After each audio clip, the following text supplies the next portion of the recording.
Welcome back to Put the Metal On. My name is Dave Cullen and we're back once more for a metal music review. For today's metal review, we're going to be talking about the 5th studio album Duél from Jinjer that was released in February of this year, which exemplifies the band's evolution in the progressive metal scene. Before Duél, of course, Jinjer have established themselves as one of the more exciting and technically proficient metal bands at the moment. Their evolution from underground metalcore to a gender-blurring progressive powerhouse was marked by a combination of very awesome musicianship, socially charged lyrics, and of course the unparalleled vocal range of Tatiana Shmayluk. However, by the time they reached Duél, the band were sort of at a crossroads in the sense that they were balancing their explosive rise with the challenge of keeping their sound fresh. Let's talk about that by first talking about the evolution of their sounds. From their second album, Cloud Factory, this album showed a band still finding its voice. They leaned more at the time into heavy metal and groove metal with flashes of progressive ambition. The production was rougher, and while the energy was definitely undeniable, the songwriting sometimes did feel formulaic. However, this album firmly set the groundwork for what was to come, especially from Shmayluk, who even showed her impressive vocal versatility even then, which really began to shine. It was from their 2016 album King of Everything that really put Jinjer on the map though. The viral success of Pisces in particular introduced their signature unpredictability, where jazzy clean passages coexisted with devastating heaviness. The songwriting was also more defined, with tracks like I Speak Astronomy and Sit, Stay, Roll Over showed the band were unafraid to experiment. It was in this album where they definitely were able to find their identity, not just as a heavy band, but also one that is capable of balancing aggression with introspection. Then came probably their most well-rounded album in Macro from 2019, which took everything from King of Everything and just pushed it further. The musicianship was tighter, the songwriting more intricate, and the production was way more polished. Songs like Judgment and Punishment and Retrospection highlight their ability to fuse reggae and progressive metal while still sounding cohesive. Therefore, this album firmly cemented their status as innovators in the metal scene. Then came their 2021 album Wallflowers. While still critically acclaimed, it marked them towards a shift in the more darker, more introspective sounds. The aggression was definitely present, but the pacing was more deliberate, and the melodies took more of a melancholic tone. And while some still praised their artistic maturity, some also felt that it lacked that explosive impact from Macro. So this album definitely divided fans in the sense that some really enjoyed its brooding atmosphere, while others missed their unpredictability from earlier releases. Away from the studio, Jinjer's relentless touring schedule has been both a strength and a challenge for them. Their live performances were widely praised for their tight execution, and of course Tatiana's vocals, often sounding even more powerful in person than on records. However, it does take a toll. By 2023, some critics and fans speculated whether the bands were probably spreading themselves too thin by releasing music frequently but with diminishing returns in terms of innovation. Perhaps another factor in all this is, of course, the ongoing war in Ukraine, which did have a significant impact on Jinjer's career and personal lives. Of course, the bands being from Ukraine, they took a very strong stance against the Russian invasion, using their platform to both raise awareness and humanitarian support. And while this definitely solidified their reputation as being a socially conscious band, it also added emotional weight behind their music, with themes like resilience and struggling becoming much more prominent in their music. But by the time we got to 2024 of last year, there was a growing expectation that Jinjer would either redefine their sound or risk creative stagnation. So by the time we got to this year, the question was if Jinjer could evolve once again. Some fans hoped that they'd keep their signature unpredictability, but avoid feeling formulaic. The fans were also hoping for more of a balanced melody and heaviness without forced transitions, an introduction to fresh songwriting ideas without reworked old ideas, and some more rawness in their production that really captures that live energy that they're becoming famous for. At the same time, there's also a concern where they may be playing too safe and just relying on what's always worked for them. Also, perhaps the stress of the constant touring and the global expectations may be limiting their creativity. For example, their signature dynamic shifts from clean to heavy transitions could feel predictable if not handled with care.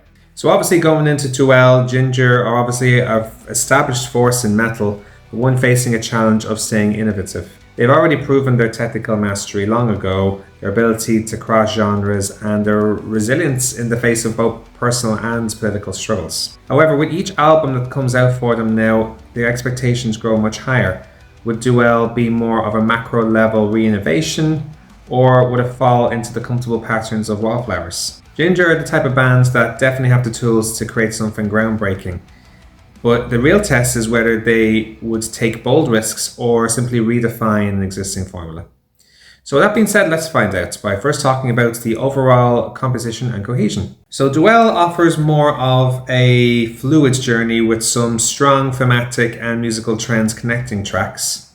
However, a couple of the transitions feel very abrupt, particularly between heavier and more atmospheric moments. While there's some tracks that flow very naturally together, I just feel there are others that felt like more individual pieces rather than parts of a larger story. That being said, they've continued to balance their signature progressive groove metal sounds with new elements, though some songs rely with familiar tropes from their past work. And while there's definitely impressive experiments with melody and rhythm, a few tracks blur together, making the album slightly less impactful as a whole. As you'd expect from Jinjer, their intros and outros are very well crafted, but there is some shifts between songs that I do feel are a little jarring. The band's tendency to alienate between crushing heaviness and delicate atmosphere sometimes works beautifully, but at the same time, it feels like an abrupt gear shift rather than a natural evolution at times. The band doesn't overstay its welcome at all, but it does lack a truly climactic moment either. While the individual songs are very well paced, the album as a whole doesn't build towards a defining peak or resolution, which might feel for some listeners like it ends without a true payoff. At least that's how I felt when listening to it. Now, that being said, let's talk about the songwriting and arrangements. The album definitely have moments of brilliance there, particularly in songs like Tandem and Kafka, where hooks and grooves stick in the listener's mind, at least for me. However, there's some tracks that lean a bit too heavily on intricate technicality rather than emotionally gripping songwriting. Don't get me wrong, it's still impressive, but it's not necessarily memorable either. Their progressive tendencies shine true in intricate arrangements, but not every experiment lands well though. While some tracks have some dynamic, well-developed structures, there's a few that rely on repetition or abrupt shifts which don't always feel earned at all. That's not to discredit their technical prowess, which is obviously undeniable, but at times it does feel like it overshadows organic songwriting.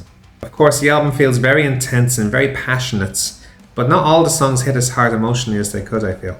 While Tatiana Shmayluk does deliver very raw, heartfelt performances, some tracks feel more like showcases of skill rather than deeply affecting pieces. I feel that when the band slows down and begins embracing vulnerability, that's where this album is at its strongest for me.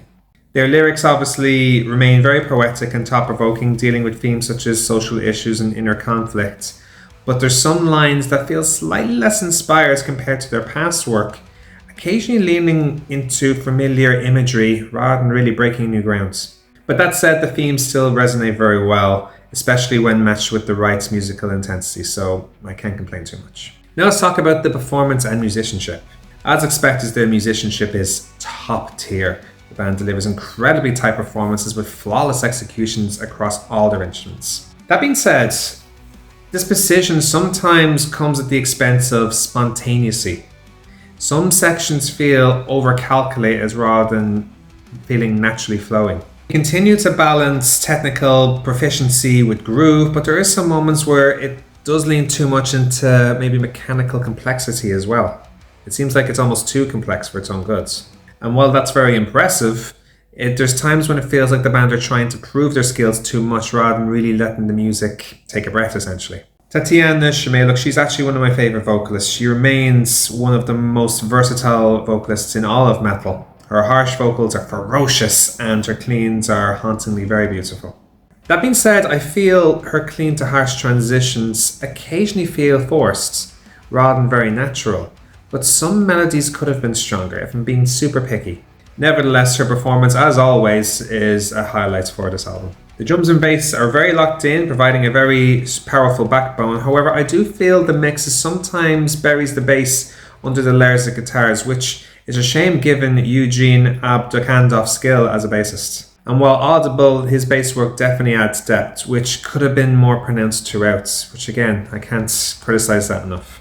On that theme, let's talk about now the production and sound quality. The production is very polished, but slightly sterile in places as well. While every instrument is very clear, there's certain raw energy that gets lost from the mix in my view.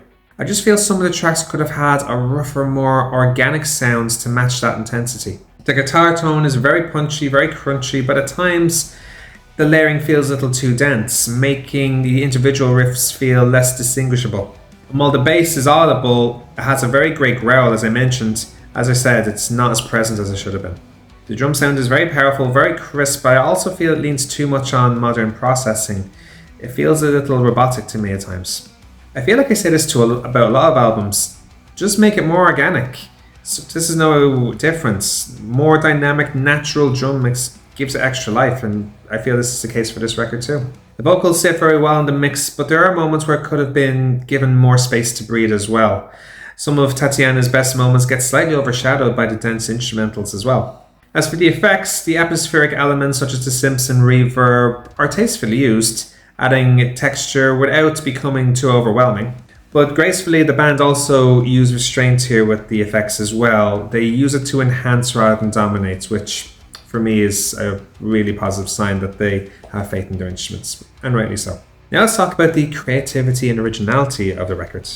Now Jinjer obviously still maintain their distinct sounds, but there are parts of Duél that feel like a refinement rather than a reinvention. I don't think they're playing completely safe, but they aren't pushing boundaries as much as they have in the past either. So they're like right in the middle, they're still trying to find that balance for me. That said, it still successfully blends influences from progressive metal, groove and metalcore, but some ideas feel like familiar Jinjer tricks at this stage rather than new bold statements. So while it's still relevant in the sense of bringing all these genres together, it's nothing we haven't heard before. In other words, it's still fresh, but not revolutionary either. And it's because of that where I feel it doesn't experiment as much as certainly I would have hoped anyway. And while there is still new elements, they aren't as bold and genre-defining, I feel, from their previous records. Now let's finally talk about the replay value and impact this record has. This album has a really strong replay value. I really enjoyed listening to this several times, but not every track stands out equally either, I feel. While some songs are definitely revisited frequently, I just feel that others may fade into the background over time. Songs like Tantum, Kafka and Green Serpent stand out the most, offering the more memorable hooks and dynamic songwriting. But there's other tracks, while very technically impressive, they still lack that defining identity for me. So while this record definitely solidifies Jinjer's reputation as a force in modern metal, it may not be as groundbreaking as some of their past works, as I said a few times now. It will definitely be celebrated by fans. I personally really enjoyed this, but it may not redefine the genre or bring in as many new listeners in the world as much as King of Everything or Macro did. Which brings us to our final verdict. As I said, it's a very strong, very well-crafted album, showcases their immense talent, but it doesn't quite have that groundbreaking heights from their past work. There's definitely standout moments. Some parts feel overcalculated. The production could have been more raw, I feel, to match the overall intensity of the music. But most of all, the band's technical execution, their passion and their lyrical depth have made this record definitely worth a listen, especially for long-term fans. So while it may not be a masterpiece, it's definitely a very solid entry from them, and definitely worth to listen. In my book anyway. And that's another metal music review, guys. Thank you so much for watching. If you liked today's video, please give us a like. If you'd like to follow our videos going forward, please give us a subscribe. And please let me know what you think. Do you like the records? Do you agree with me, disagree? We'd like to get your perspective on it as well. We'll be back very soon with some more metal music reviews. So I hope to check you out. Until then, I've been Dave Cullen, and this has been Put the Metal On. Stay safe, enjoy the metal.